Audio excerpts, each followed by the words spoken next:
Never missed an opportunity to come down here. Best times on Sunday though, I'm around the area. What's up guys, Freeman here, welcome back to another video. So, sane in an insane world. You know what it's like, when it feels like everyone's running around doing stupid shit, and you're standing here like pointing out the stupid shit, but you're also doing that stupid shit yourself. So, sane in an insane world. It's one of those things where it's kind of hard to think about because you always get sort of a bit paranoid as whether or not you're actually the same person everyone else running around is absolutely batshit crazy. I know I felt like this, and I'm sure lots of other people have as well. When we're teenagers, I think we know this, and that kind of period whereby you see people sort of rebelling and going a bit, just trying to assert themselves, is I think we just sort of naturally recognize that there's a bit of insanity that's going on. And hello. And we don't really know, especially when we're young, what that insanity really is. So we assert ourselves in these crazy ways, which are sort of seen as something that, you know, should be looked down upon because, oh, they're just growing up. But what happens, unfortunately, is that obviously because we can't assert ourselves, because the society that we live in is very, very good at putting us back into our boxes. Because it's very, very good at that, we then become quote-unquote civilized. We go out into the world and we get a job and we do all the stuff that people expect us to do, and then we inevitably get bored or tired or we just lose track of it. But it doesn't matter, because that's the way that we're meant to live. That's just the way everyone else is living. Therefore, that's the way that I'm going to live. And I think that's the biggest mistake that we make when we're young. We don't see the programming for what it is. We think that, oh, we just have to fit in because, oh, it's the best thing for us to do, or we just want to be recognized. Society is very good at manipulating our emotions. And when I say society, I don't mean just random people, you know, sitting in smoky offices. I mean our own friends and family. We're very good at keeping ourselves in our own little bubbles, where you shouldn't challenge anything. You shouldn't step out of this. See, we have a strict pattern that we have to follow.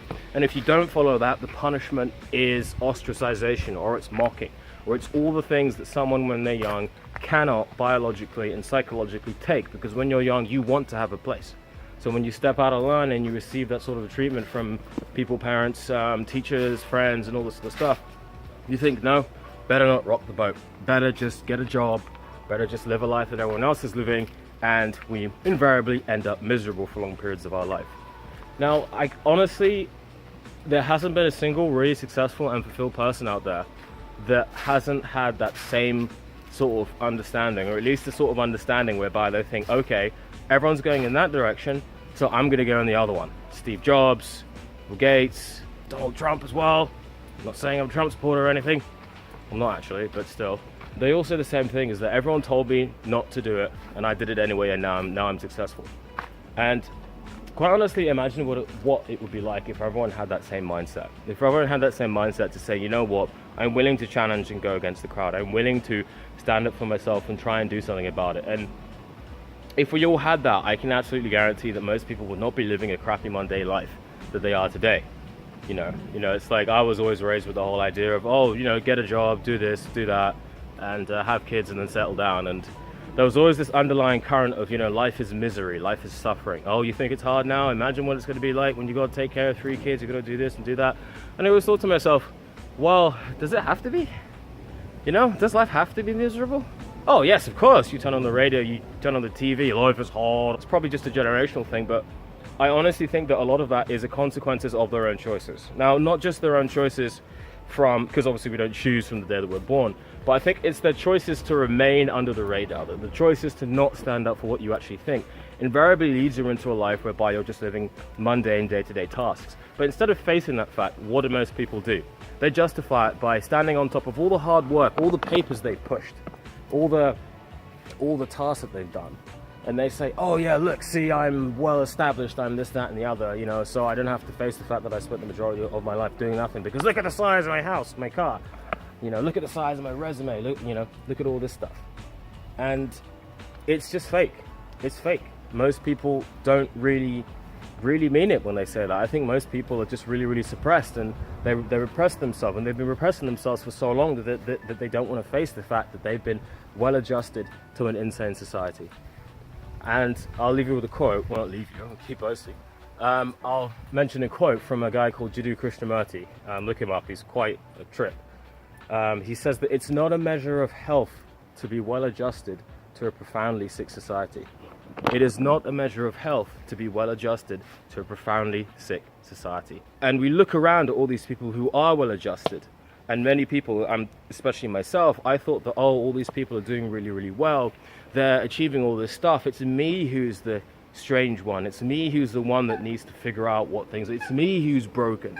I'm the broken one. Everyone else is living such an amazing life, and I am the broken one. I am the broken one. And I tried to fit in, and it didn't work.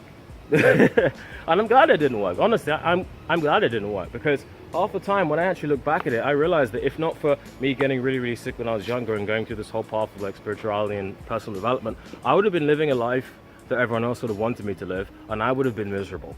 I know that now. So I don't look at all those wasted years when I was trying to find my way and stuff like that and think to myself, oh, if only this would have happened and this would have changed and this, that and the other. It's like, no, I'm actually glad that I went through all of that, because now I can honestly say that if not for all that, I would have not have discovered a way of living, although it does require some work, whereby you can live freely, physically, mentally and spiritually. Such things were inconceivable to me. It was just like, oh, well, my whole future is just getting a job and following the crowd and stuff like that. But now it's like the world is my oyster. And the only thing that I really need to do is to get out of my own way and get rid of all of the pressure, all the crap that people impose upon you, to basically brainwash you, and all the guilt that we inherit, because we inherit guilt. We inherit shame. We inherit all these things whereby, well, I was raised to do this, and this is what everyone else expected us to do, so therefore I should do it too. And it's like, oh, well, what if I step out of line? No, you shouldn't step out of line. Why? Because we've been told to do that, and we do not want to see someone who looks at us and thinks, oh, that's all BS. We want to see someone who fits in because it makes us feel better about ourselves. So we inherit other people's guilt, and we inherit other people's shame, and we inherit other people's doubt. And we think to ourselves, oh, it must be me, it's all me, I'm the one that's broken. And it's not. If anything, it's the fact that if you are someone who's trying to find your way out and is encountering all this pain and all this misery, it's the pain and the misery that is the very thing that is telling you that you are going in the right direction. Ironically. Because it's showing you that the life and the environment that you're living in is not conducive to your own personal happiness. And if it was, you wouldn't be feeling that way. And let's face it, you'd most likely be miserable. Anyway. Another kind of misery. But it's the pain that basically shows you that actually this is not the right place to go. It's like, you know, you've got all these places to sit and you choose to sit on the bed of thorns. Oh, my ass hurts. Probably a good idea to move, isn't it? But you don't sit there and tell yourself, oh, well, my ass hurts because I'm just not good enough. My ass is just not steel plated like everyone else's. Therefore, it's something wrong with me and I must change myself and I am broken. And that's what everyone does. Everyone does. Everyone does this from time to time, you know? And I think along the years, I've really just realized that it's not a case of fitting into an insane society. It's about either it's about unpacking all the stuff that doesn't belong to you. All the guilt, fear, shame, whatever the stuff that you've inherited. And overcoming this sort of this idea that, oh, I can never accomplish anything. Because we often get that, especially people who don't feel as if they fit in. We sort of carry around the sort of sense that we can never really get anything done, that we can never really just accomplish anything, that we can never really get and achieve something for ourselves and by ourselves, which is a whole lot of fun. We can.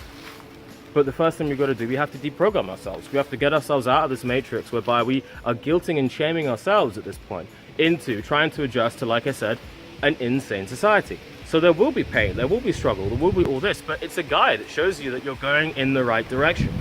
You know, this is why, like, whenever you're trying to sort of like quit a habit, the first thing that you feel is, oh, I can't do this, oh no, and all this crap, and because the body is attempting to readjust, and it takes a few days or weeks or even months in some cases to readjust, but when you do, you always feel better. And the first thing, at least what I've discovered, is that whenever I tried to readjust to something that was out of the ordinary, the environment that I was in, work, colleagues, family life, or just society, some old friends and stuff like that, they would almost like spread their doubt towards you, try and dissuade you from that path. Why? Because they're jealous. They can't do it. They can't do it.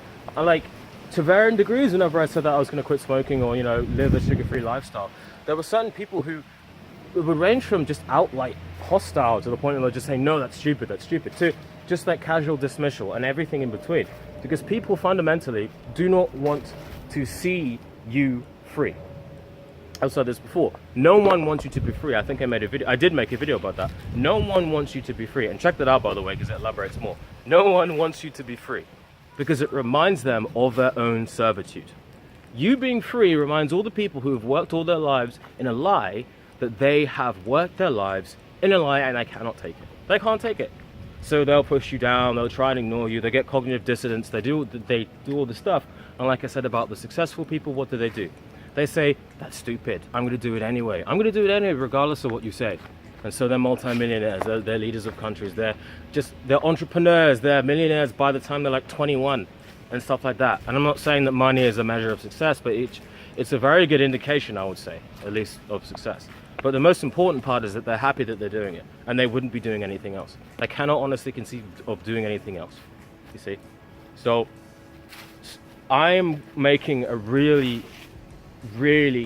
dedicated effort over the next few weeks to let myself bask in the underlying guilt and shame that I have around my own success, which is part of my own self-sabotage, because I know that has got nothing to do, and my own doubts of my own success, it's got nothing to do with me. You're never born in this world thinking to yourself, oh well, I can't go out and play football, oh I can't climb that bench, oh I can't do all the stuff that kids do, because you look at kids, they're doing all sorts of crazy stuff. And yes, they're young, but if they carried on that mindset, they'd still be doing all sorts of crazy stuff. Yes, there's dangers and stuff like that, but the bottom line is that they don't look at a fence and think, oh I can't climb that. They think, I wonder if I can climb that, I'm going to climb that, screw you. You know? And we lose that because we're educated. We're indoctrinated, we're put into the system which tells you that the best thing that you can do is to work a 9-to-5 job, pay your taxes, probably pop out a few kids and die. By the way, you should be as PC as possible, otherwise that everyone else will hate you. And the whole PC thing is the same thing, we're just policing ourselves. We're policing ourselves. We're trying to, whenever we see someone who's not being quote-unquote PC, we see someone who is going off the path. We see someone who is challenging ideas, and it makes us aware of our own stupid ideas, and it makes us uncomfortable.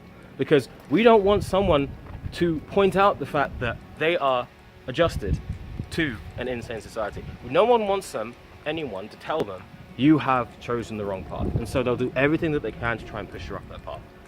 So, like I said, it's just about, and wrapping this up, it's just about recognizing in my experience that we have failed to adjust to an insane society. And that's a good thing. That's a good thing, because we're not meant to adjust to an insane society. And everything is insane, if you haven't noticed. Everything literally is insane. So, yeah, it's not about carrying around the guilt and the shame and the doubt that people put on you for trying to change. It's about recognizing that it's their fault. It's a problem with them, not a problem with you. And the pain and the doubts and whatever, yes, some of them are reasonable, some of them are justified, but most of them are not yours. And in fact, if not for the environment or your life choices or whatever, you would not be carrying around these things at all. Totally unnatural. Anyway, that's all I'm going to say for today because my arm is hurting. And yeah, I'll see you all later. Peace.